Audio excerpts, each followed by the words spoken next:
Youth Congress Thrissur കളക്ടറേറ്റിലേക്ക് നടത്തിയ മാർച്ചിനെ തുടർന്ന് പ്രവർത്തകരെ പോലീസ് മർദ്ദിച്ചുവെന്ന ആരോപണവുമായി കോൺഗ്രസ് നേതാക്കൾ.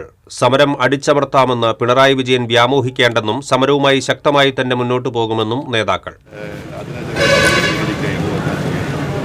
ഇന്ന് ബേസിക്കായിട്ട് കുഷ്ഠ അമ്പലക്കൊള്ള നടത്തുന്നവർക്ക് അറസ്റ്റ് ചെയ്യുമെന്ന് ആവശ്യപ്പെട്ട് സമരം ചെയ്യുന്ന ആളുകളെ തല്ലിച്ചതയ്ക്കുക എന്നതാണ് ഈ ഗവൺമെന്റ് നയമാണ്. പിണറായി വിജയൻ നയമാണ്.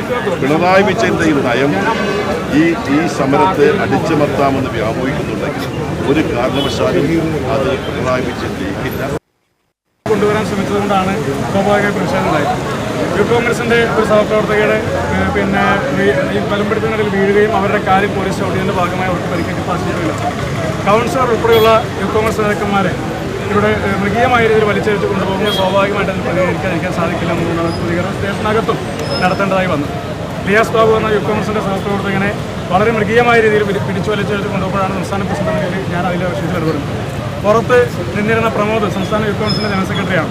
അയാൾ സ്റ്റേഷനകത്തേക്ക് പിടിച്ചു വലിച്ചു കയറ്റുന്നതിനിടയിൽ അയാളെ ചവിട്ടുകയും നാട്ടുകൊണ്ട് കുത്തുകയും ചെയ്യുന്ന ഭാഗമായി പരിക്കായതുകൊണ്ട് അയാൾ ആശുപത്രിയിൽ പ്രവേശിപ്പിച്ചിരിക്കുകയാണ്.